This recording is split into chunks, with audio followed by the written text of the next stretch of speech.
Baik, assalamualaikum warahmatullahi wabarakatuh.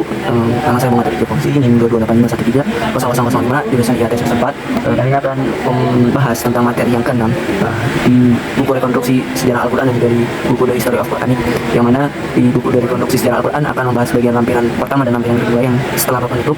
Kemudian yang di buku The History of Quran text itu akan membahas di bab 18 dan 19, yang mana itu pembahasan tentang kaum muslimin dan orientalis.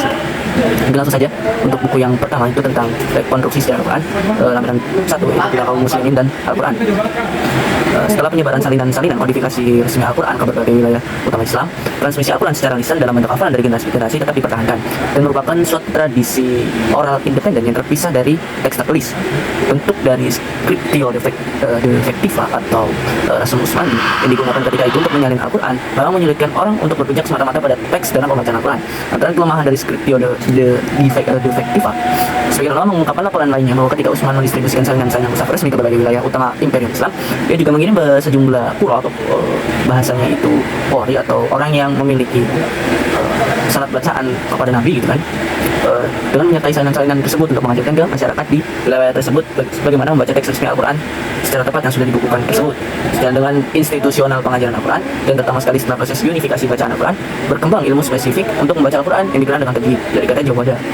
Tajwid memberikan pedoman bagaimana membaca Al-Quran secara tepat, benar, sempurna, dan bertujuan melindungi lidah melakukan kekeliruan dalam resitasi verbum dei. Selain membahas masalah artikulasi huruf-huruf hijaiyah, ilmu ini juga membicarakan tentang aturan-aturan yang mengatur masalah waqaf, imalah, dan kontraksi atau ikhtisar dan lain sebagainya. Dalam khazanah literatur Islam, selain tajwid, ada beberapa istilah lain yang lazim digunakan untuk merujuk ilmu spesifikasi membaca Al-Quran. Yang pertama itu tartil, yang berasal dari kata talab atau melakukan, menyanyikan, yang pada awal Islam hanya bermakna pembacaan Al-Quran secara melodik gitu kan. Yang kedua itu ada tilawah, berasal dari kata ta'ala, yang artinya itu membaca secara tenang, berimbang, dan menyenangkan. Di masa pra-Islam, kata ini digunakan untuk merujuk pembacaan syair. Pembacaan semacam ini mencakup cara sederhana, pendengungan, dan pelaguan yang disebut tarannum. Kemudian qiraah, berasal dari kata qara'a yang artinya membaca, yang masih dibedakan dari penggunaan yang merujuk ke ragaman bacaan Al-Quran. Di sini pembacaan Al-Quran mencakup hal-hal yang ada dalam istilah-istilah lain seperti titik nada tinggi dan rendah, penekanan pada pola-pola durasi bacaan, waqaf, dan sebagainya. Menerjemah Al-Quran gitu kan. Salah satu cara bagi kaum muslimin Arab yang tidak bisa bahasa Arab itu untuk memahami Al-Quran itu lewat terjemah kitab suci itu ke dalam bahasa ibu mereka atau bahasa sehari-hari mereka. Tetapi apakah Al-Quran yang menyatakan dirinya diturunkan dalam bahasa Arab bisa diterjemahkan ke dalam berbagai bahasa non-Arab merupakan suatu masalah yang menimbulkan kontroversi akut dan berkepanjangan di dalam sejarah Islam. Masalah terjemah ini pertama kali muncul di kalangan pengikut Islam baru asal Persia dalam kaitannya dengan pembacaan Al-Quran di dalam sholat. Apakah boleh membaca terjemah Al-Quran dalam bahasa Persia ketika sholat? Abu Hanifah, pendiri mazhab Hanafiyah, mendeklarasikan kebolehannya, baik untuk mengetahui bahasa ataupun tidak. Pandangan ini memang bisa dikaitkan dengan asal usul Persia Abu Hanifah, tetapi concern keagamaan yang sejati dan mempertimbangkan praktis, ya ini membengkaknya pengikut baru Islam dan Arab yang berasal dari latar belakang etnis dan linguistik berbeda, tampaknya lebih menonjol dalam membentuk opini tersebut. Upaya lain untuk memahami Al-Quran yang dalam kenyataan paling banyak dilakukan di kalangan kaum muslimin adalah melalui tafsir. Istilah tafsir berasal dari kata fasara yang artinya menjelaskan, menerangkan, menyingkap, atau menampakkan. Secara khusus bermakna penjelasan atas Al-Quran atau ilmu tentang penafsiran kitab suci tersebut. Sinonim untuk kata ini adalah syarah atau ta'wil. Istilah syar tidak digunakan dalam perbedaan tafsir sekalipun memiliki makna senada, karena dalam menjadi terminologi teknis dalam ilmu hadis untuk komentar atas hadis, sementara takwil berasal dari kata awal atau kembali ke awal. Di dalam Al-Quran bermakna akibat atau kesudahan. Sebagai upaya untuk memahami dan menjelaskan kandungan pesan Al-Quran, tafsir dapat dikatakan telah eksis pada awal Islam dan dimotori oleh Nabi Muhammad sendiri. Penafsiran Al-Quran yang dilakukan Nabi direkam dalam berbagai koleksi hadis, biasanya dengan judul kitab at-tafsir yang disusun mengikuti sekuensi surat dalam mushaf Utsmani. Jumlah riwayat tafsir ini relatif sedikit dan tidak mencakup keseluruhan Al-Quran. Kemudian bagaimana kesarjanaan Barat dan Al-Quran? Perhatian ilmiah kesarjanaan Barat terhadap Al-Quran bermula dengan kunjungan Petrus Venerabilis atau kepala biara Cluny ke Toledo pada perempatan kedua abad ke-12 dengan pertimbangan utama membasmi kepercayaan heretik, yakni Yahudi dan Islam, dan membela keyakinan Kristiani. Ia membentuk dan membiayai satu tim penerjemah dan ditugaskan untuk menerjemahkan serangkaian teks Arab yang secara keseluruhan akan merupakan pijakan ilmiah bagi para misionaris Kristen yang berusaha dengan Islam. Pada permulaan abad ke-16, sarjana-sarjana Eropa mulai secara serius mengkaji Islam. Willem Postel merupakan tokoh yang paling bermakna kontribusinya dalam pengembangan kajian-kajian bahasa dalam masyarakat timur, serta pada waktu yang sama juga telah mengumpulkan sejumlah manuskrip. Kemajuan luar biasa ini, khususnya dalam studi bahasa Arab, telah membuahkan hasil berupa sikap kritis terhadap terjemahan Al-Quran Cluniac Corpus.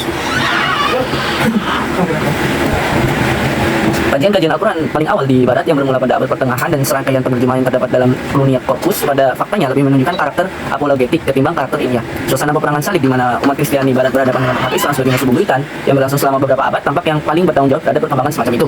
Dalam suasana semacam ini, gagasan fantastik dan imajiner tentang Al-Quran ataupun tentang Muhammad dan Islam ditempa dalam semangat apologetik yang tinggi untuk menunjukkan bahwa sekalipun kaum muslimin secara politik lebih superior, tetapi secara religius mereka memiliki keyakinan penuh bid'ah yang sangat inferior.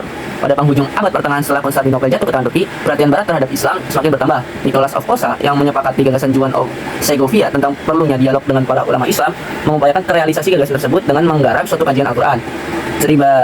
Kribatio Al-Quran atau penyaringan Al-Quran yang memanfaatkan terjemahan Al-Quran Cluniac Corpus dan sumber-sumber lain. Tapi yang digarap pusat dan risalah tersebut adalah tema-tema apologi lama seperti yang telah dikemukakan Ricoldo.